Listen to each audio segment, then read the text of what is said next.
इस वीडियो में हल करेंगे अध्याय 2। ये है आपका बिहार बोर्ड वर्ग 5। देखिए इसका जो अध्याय 1 के जितने प्रश्न हैं उन सभी को हल कर लिया है। अगर आप नहीं देखे तो आप देख सकते हैं, आपको जो है वीडियो आपको प्ले लिस्ट में मिलेगा या फिर आप जो है इसी वीडियो के डिस्क्रिप्शन में देखिएगा तो आपको मिल जाएगा।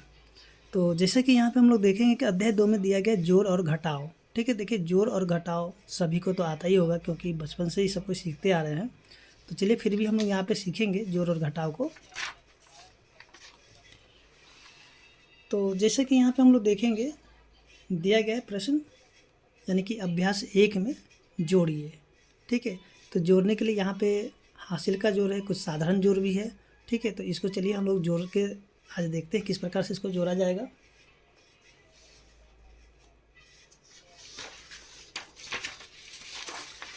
तो सबसे पहला प्रश्न में जो दिया गया है, यानी कि 1 में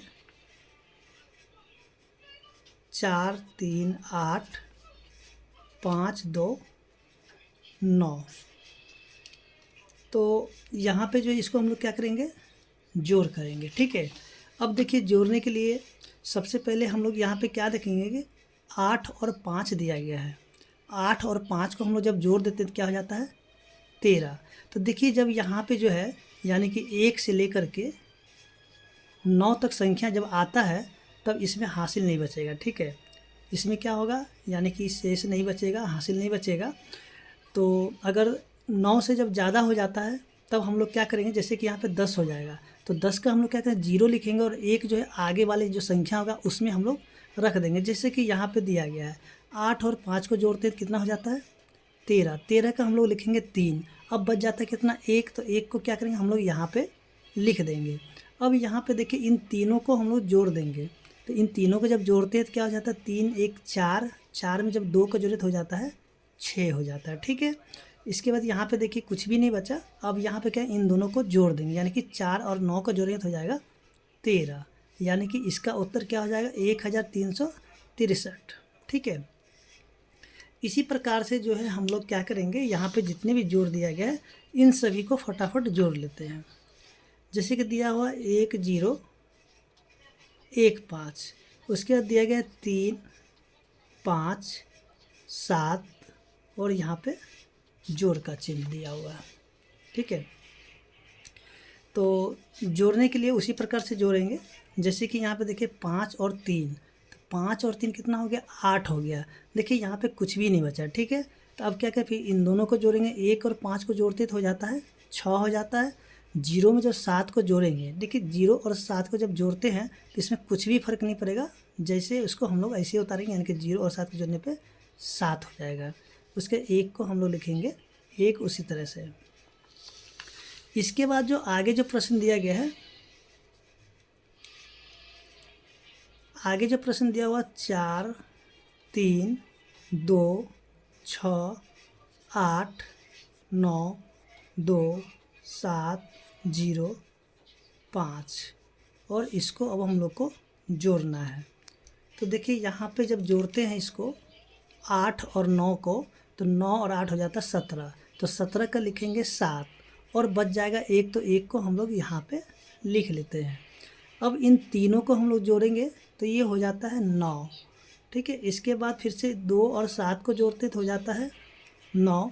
3 में जब 0 को जोड़ेंगे तो हो जाएगा 3। 4 और 5 को जोड़ेंगे तो हो जाएगा 9। ठीक है, तो इस तरीके से यहाँ पे क्या देख रहे हैं कि प्रश्न संख्या जो 1 है वो हल हो चुका है, और उम्मीद करते हैं कि आपको समझ में आ गया होगा, क्योंकि देखिए जोड़ तो सभी को जोड़ने के लिए आता ही है। ठीक है, अब आगे जो यहाँ पे हम लोग देखेंगे कि यहाँ पे जो प्रश्न दिया गया है, ये जो खाली बॉक्स है, ठीक है, तो इस खाली बॉक्स में क्या करना है कि जो संख्या आएगा इसको हम लोगों को जोड़ना, यानी कि कौन सा संख्या होगा सो इस डब्बे में हम लोगों को क्या करना है भर देना है। ठीक है, तो चलिए हम लोग यहाँ पे सीखते हैं इसको भी। जैसे कि हम लोग क्या देखेंगे कि यहाँ पे दिया 8 और यहाँ पे खाली डब्बा है और यहाँ पे दिया हुआ है 9। कहता है कि 8 में हम लोग क्या जोड़ दें जो कि 9 हो जाएगा। तो यहाँ पे सिंपल तरीके से हम लोग क्या करेंगे कि 1 लिख देंगे। ठीक है, यानी कि 8 में जब 1 को जोड़ेंगे तो हो जाएगा 9। अब देखिए 2 और 9, 2 और 9 को जब जोड़ते तो हो जाता है 11। तो 11 का हम लोग लिखेंगे 1 लिखेंगे। ठीक है, 11 क्या लिखेंगे एक, अब एक जो बचेगा, एक को हम लोग यहाँ पे लिख देते हैं, ठीक है। अब कहता है 1 और 3 हो जाता है 4। अब कहता है 4 में हम लोग क्या जोड़ देंगे जिसमें जो है ना 1 बचेगा। तो सिंपल तरीके से यहाँ पे हम लोग क्या करेंगे कि 4 में हम लोग अगर 7 यहाँ पे रख देंगे तो 7 4 11 हो जाता है। तो 11 का हम लोग लिखते हैं 1, फिर से बचता है 1, तो 1 को हम लोग यहाँ पे लिख देंगे। इसके बाद यहाँ पे इन तीनों को जोड़ेंगे तो ये क्या हो जाता है 3 1 4, 4 और 5 9, यानी कि ये वाला पूरा भर चुका है। अब जो अगला प्रश्न है, अगला प्रश्न को भी इसी प्रकार से करेंगे। देखिए 2 में हम लोग कितना जोड़ दें जो कि हो जाएगा 0। तो देखिए यहाँ पे हम लोग क्या करेंगे कि 2 में अगर हम लोग 8 जोड़ देते हैं तो 8 2 10, 10 का हो जाता है 0, फिर से बच जाता है कितना 1, तो 1 को हम लोग यहाँ पे लिखेंगे। अब यहाँ पे क्या करेंगे कि इन तीनों को जोड़ेंगे तो 1 और 7 हो जाता है 8, 8 में 5 को जोड़ते हैं तो 13, तो 13 का हो जाएगा 3, फिर से बचेगा 1। अब देखिए यहाँ पे 1 और 3 क्या हो गया 4, और 4 में हम लोग कितना जोड़ दें जो कि 8 हो जाएगा। तो 4 में अगर हम लोग 4 जोड़ देंगे तो हो जाता है 8। अब देखिए 9 और 4 को जोड़ देते तो हो जाता है 13, तो 13 यहाँ पे पूरा पूरा लिखेंगे क्योंकि आगे कोई संख्या नहीं है, इसलिए 13 को यहाँ पे पूरा लिख देना होगा। इसके बाद जो है प्रश्न संख्या 3 दिया गया है। देखिए प्रश्न संख्या 3 में जो दिया गया है 2001 की जनगणना के अनुसार हमारे गांव में कुल पुरुष 12,340 एवं कुल महिला 12,230 थे। 2011 की जनगणना के अनुसार पुरुष 15,430 और महिला 15,220 हो गई। तो बताइए पुरुषों और महिलाओं की संख्या में कितनी वृद्धि हुई। तो यहाँ पे करेंगे क्या कि देखिए यहाँ जो है यानी कि ये जो पुरुष है, ठीक है, तो पुरुष को पुरुष में से घटाएंगे, महिला को महिला में से घटा देंगे, तो पता चल जाएगा कि पुरुष और महिला में कितने की वृद्धि हुई। या फिर हम लोग क्या करेंगे कि इसको दोनों को एक साथ जोड़ देंगे और इन दोनों को एक साथ जोड़ देंगे, उसके इसको घटा देंगे, ठीक है। क्योंकि यहाँ पे पूछ रहे हैं कि पुरुषों और महिलाओं की संख्या में कितनी वृद्धि हुई। यहाँ पे ये नहीं पूछा कि पुरुषों की कितनी वृद्धि हुई और महिला को कितनी, यानी कि अलग अलग नहीं पूछा जा रहा है, यहाँ पे दोनों का ही साथ में मिला के पूछा जा रहा है। तो चलिए हम लोग यहाँ पे क्या करेंगे कि सबसे पहले जो है जनगणना के पहले वाला जो है यानी कि 2001 की जनगणना वाला का हम लोग जोड़ देते हैं। लिखते हैं 2001 के जनगणना के अनुसार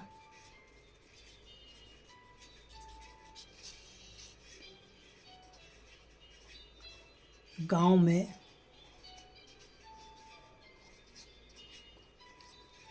पुरुष और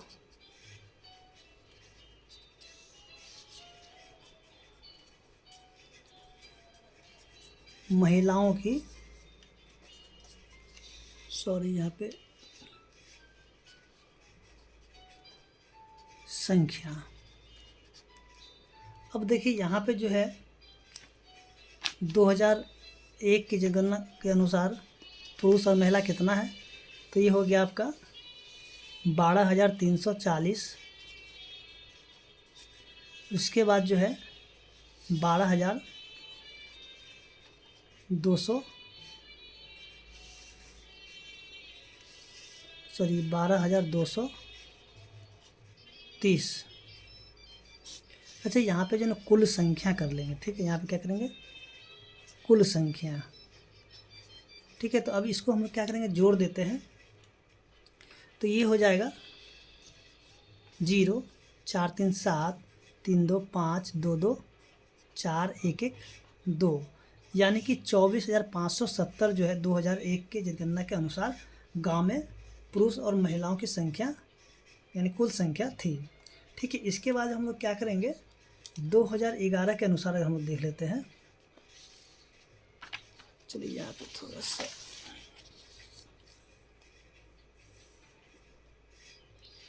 अब जो है यहाँ पर हम लोग करेंगे 2011 के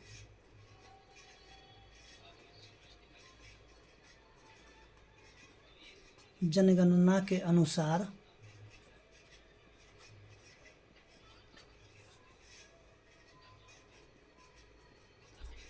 गांव में चलिए महिलाओं या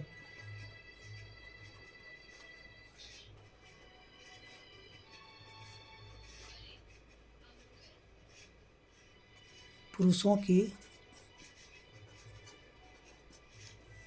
कुल संख्या, तो देखिए 2011 में जो था पुरुष हो गया 15,430, महिला है 15,220। इसको जोड़ देते तो हो जाता है 0, 3 2 5 और 4 2 6, 5 5 10 के 0, 1 1 2 1 3। यानी कि 2011 के जनगणना के अनुसार जो है गांव में जो है महिला और पुरुषों की संख्या कितना है, 30,650। अब यहाँ पे क्या करते हैं, यहाँ पे लिखते हैं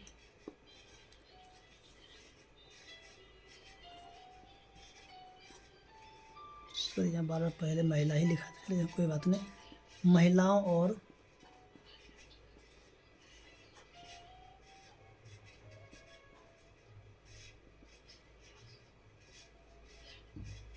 में कुल वृद्धि, ठीक है, कितनी वृद्धि हो गई,